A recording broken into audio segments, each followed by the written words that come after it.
Well, hello folks and welcome.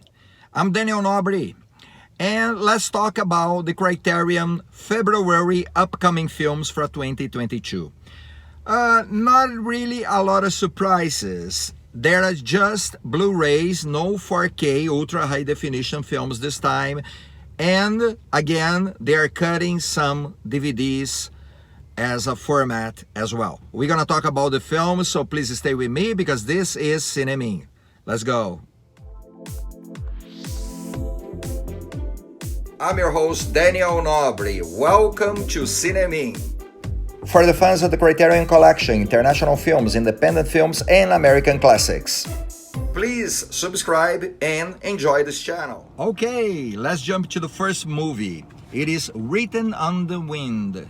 It's directed by Douglas Sirk. It's from 1956. It's gonna be available February 1st, and the spy number is number 96, meaning that it's available already on DVD and now is getting upgraded to Blu-ray.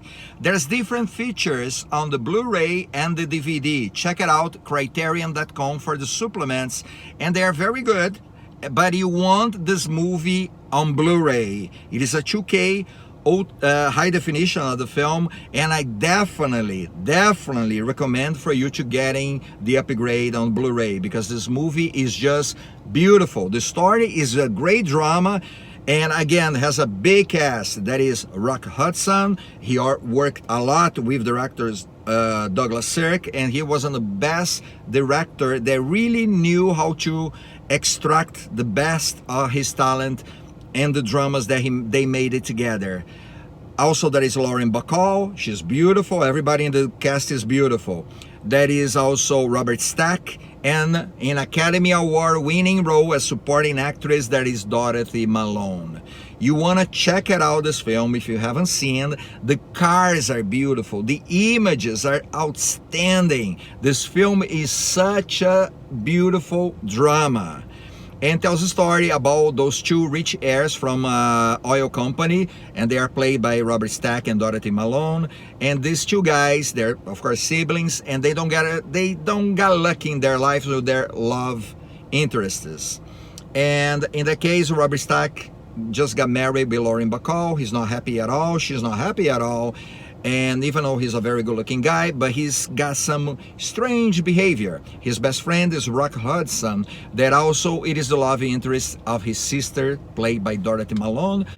It is a lot of drama, a lot of plots and twists in this film. I strongly recommend for you to get Written on the Wind, probably the best of all announcements for February.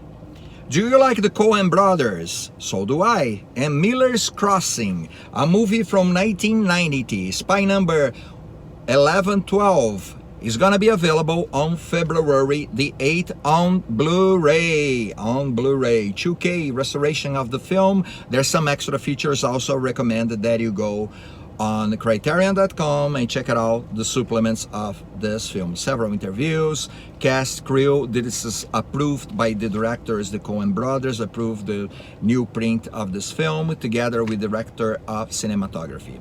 And this film has some qualities, but there's some defects on this film.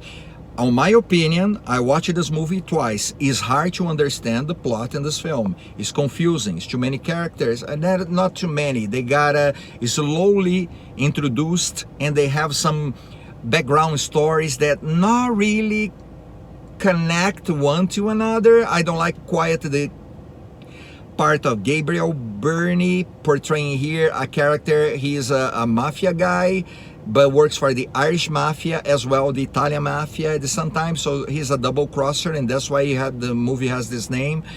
And is kind of interesting, and the acting, especially John Turturro, very well. Marcia Gay Harden and Albert Finney, but there's other supporting stars in this film that make this film more interesting for the acting than for the story. I don't think this is one of the best Coen brothers film, and I know some people in there are gonna criticize me for that, but I think you're gonna like overall the film. I think it's a good film. It's not a great Coen brothers film, but it's okay.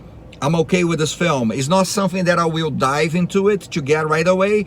Eventually I'm gonna get it, but I'm not rushing for this film.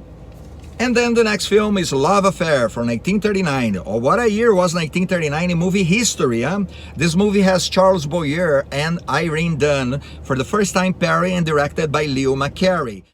Director Leo McCarey made a remake of this film entitled An Affair to Remember with Cary Grant and Deborah Carter in 1956. Okay, Love Affair, I haven't watched the original, so I cannot really criticize, but I did watch An Affair to Remember, and it's not my kind of drama, I must confess.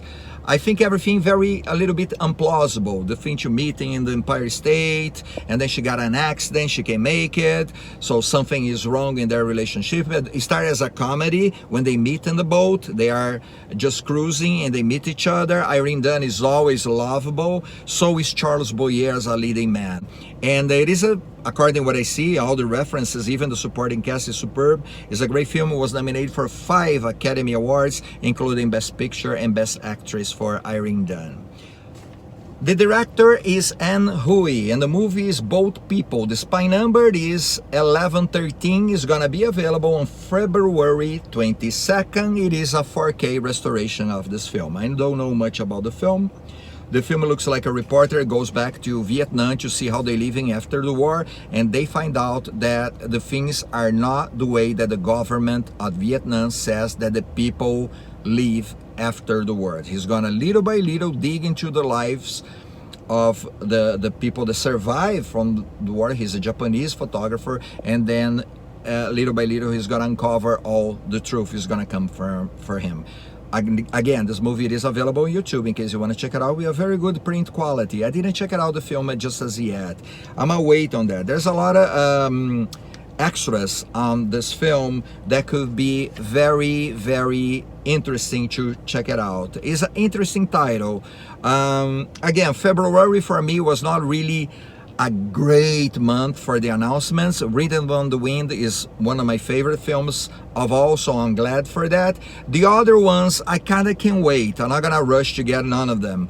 I'm just gonna wait, and let's see what happens in March. I don't think Criterion will transform all their films in 4K ultra high definition. It's gonna be some of them, but not all of them.